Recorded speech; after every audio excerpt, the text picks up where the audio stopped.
we are at in life, mentally, emotionally, physically, spiritually, financially, socially, based on the 5 people that we spend the most time with.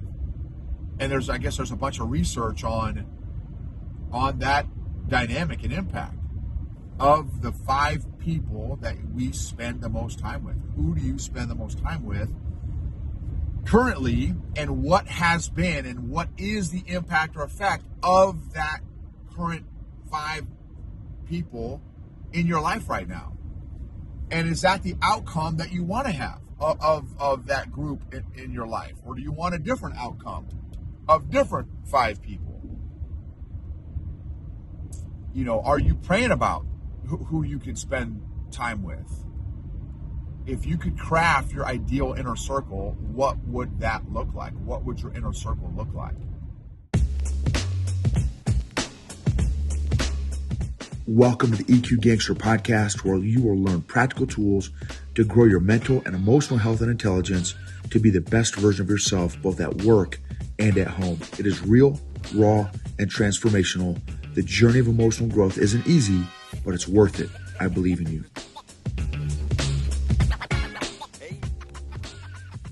This episode is sponsored by Arrowhead Leadership Consulting.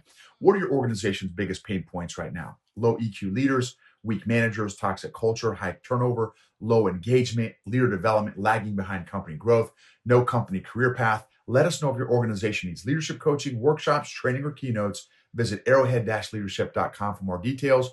Arrowhead-leadership.com. EQ Gangsters, what's up? This episode is going to be on one of the 5 areas that I just recently talked about that I got from One Tree Ministries, that Resoul Conference, SOUL, Resoul Conference. The 5 areas of a human: mental, emotional, physical, spiritual, and social. This one's going to be about the social aspect of life, and a couple of thoughts and questions for you all about the social aspect, just based on some conversations that I've been having. And as I'm working through this myself, I know I'm older than probably most of you all that listen to the podcast or watch the YouTube. And so anyway, so for some context and perspective. So I'm thankful for sunshine. I'm thankful for green grass and yellow flowers and white flowers and purple flowers and deep red flowers. I'm thankful for businesses. I'm thankful for businesses that pay attention to the environment that they create for people. I'm thankful for a new client. I'm thankful for new clients. I'm thankful for current clients. I'm thankful for leaders. I'm thankful for people who, with their strengths and superpowers. I love learning and discovering people's strengths and superpowers. I love smiles. I love the spectrum of emotions that are out there.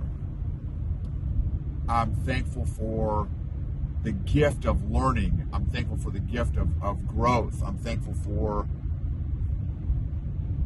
sleep. I'm thankful for pillows. I'm thankful for blankets.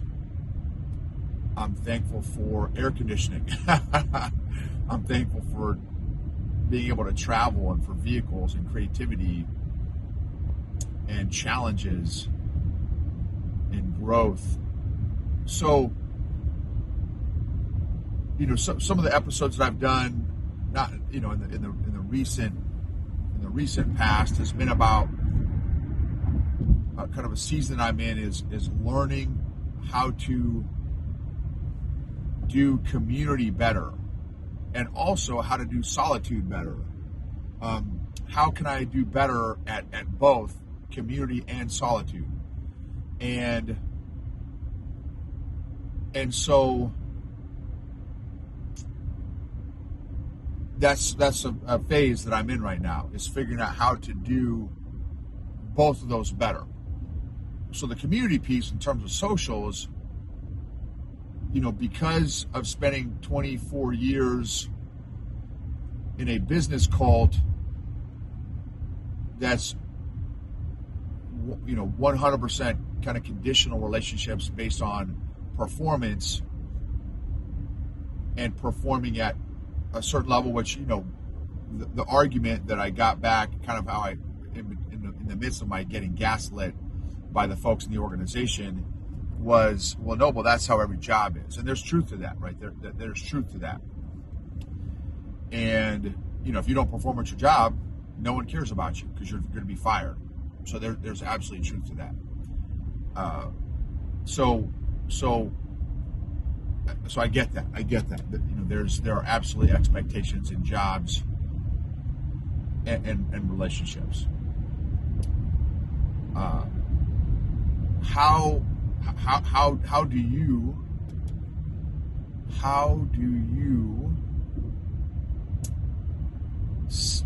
Where do your expectations come from in relationships? Where do your expectations come from in relationships? How have you developed your expectations in relationships? With friends, with family members?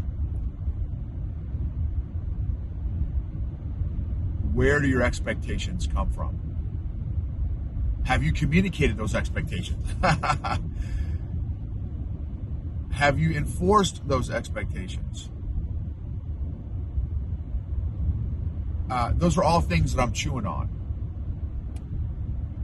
What are you looking for in relationships? What are you looking for in your social life? What does that look like? What do you want your social life to look like? Man, stuff that I'm chewing on. What kind of people do you want in your circle? How many people in your circle challenge you? Do you even want to be challenged? Is that important to you? Is it not important to you? What kind of people do you want to be surrounded by? Here's another dynamic of where I'm at. I am currently in the season that I'm in, seeking out relationships. I mean, I don't know in terms of relationships, but yeah, relationships, I guess, with people older than me. I want to learn from folks in their 60s and 70s and 80s. I want to learn those lessons. I want to hear their growth journey. I want to hear failures and successes, and I want to learn that stuff. That's the season I'm in. So how about you? What's important to you in your social life? Church, that's another big one for, that's a part of a social experience in specifically the spiritual arena of life. What's important to you in finding a church or a tribe? What kind of tribe are you a part of? Are you trying to be a part of? Do you want to be a part of? If you could craft your ideal social life, what would it look like? What's the ideal church? What's the ideal tribe that you're looking for? What do you want to get from that tribe? What do you want to contribute to that tribe? How can you contribute to that tribe? Those are all things that I'm chewing on. And then what would be the impact? The mental, emotional, physical, spiritual, financial impact to you of the tribe that you're a part of, or the tribe that you want to be a part of. I'm sure you guys have all heard this before. I've heard it a number of times. We are at in life, mentally, emotionally, physically, spiritually, financially, socially, based on the 5 people that we spend the most time with. And there's a bunch of research on that dynamic and impact of the 5 people that we spend the most time with. Who do you spend the most time with currently, and what has been and what is the impact or effect of that current 5 people in your life right now? And is that the outcome that you want to have of that group in your life? Or do you want a different outcome of different 5 people? Are you praying about who you could spend time with? If you could craft your ideal inner circle, what would that look like? What would your inner circle look like? Man, these are all challenging questions that I'm really chewing on. The older I get, the more important I get. I don't know if more important, but it's the more intentional that I want to be as I get older with crafting a tribe. And I think it's, because I am a people person, but the last handful of years, because of my experience with very unhealthy, emotionally unhealthy relationships, I've avoided people and try to kind of stay away from people and from deepening relationships, because I don't want shallow surface relationships. If I'm going to spend time and invest time into somebody in terms of long term, I want deeper relationships. And obviously, if I can help out someone, it doesn't have to be a deep relationship, whatever. But so I'm fine with surface relationships if there's someone I can add value to or help out or something like that. So, but in terms of over the long term, if I'm going to invest part of my life consistently, my preference would be that those would be deeper relationships.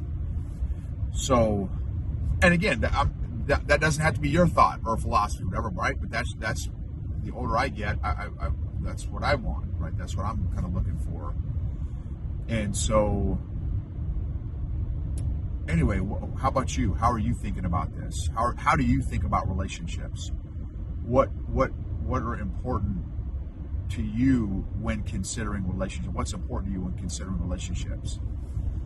Knowing that, here's another dynamic. Knowing that in healthy relationships, there's going to be conflict and tension and discomfort. So here's a couple of thoughts for you also. In some of my longest term relationships there's a few guys that I've been homies with for 20 or 30 years. And we've talked about this with them. I've talked about this with them. Man, why have we stayed close over all these years? And we don't even talk a lot, to be honest with you. We're all spread out over the country. One dynamic is, in fact, the handful of guys that I am closest with, one common theme, well, let's see. Most of us love the Lord. We are all growth-oriented, every single one of us. We're always reading or learning or listening to podcasts or growing in different areas of our life. That has been one of the consistent themes. That may be the most consistent theme, again, along with our relationship with the Lord. But all of us have different relationships with the Lord. But we are all growing intentionally and actively on a consistent basis. And so that's something that has been consistent. But again, that's just my circle. How about your circles? Who have you been closest with over the longest term and why? What has kept you guys together? And yeah, what do you want to get out of relationships? What do you want to put into relationships? How do you... Yeah, and what has developed your thought process and beliefs around relationships? And especially, man, living in this age of social media and the internet and now going into AI, this whole concept of what's important to us relationally and socially is just a fascinating question, for me anyway. We're the most connected and the most alone and lonely time in our history of humankind. Tons of research on that. The most connected and the most alone and lonely ever in human history. So how about that for an oxymoron or however that goes. how can we be better at connecting with those around us? What are we not doing well? What are we missing? How do we,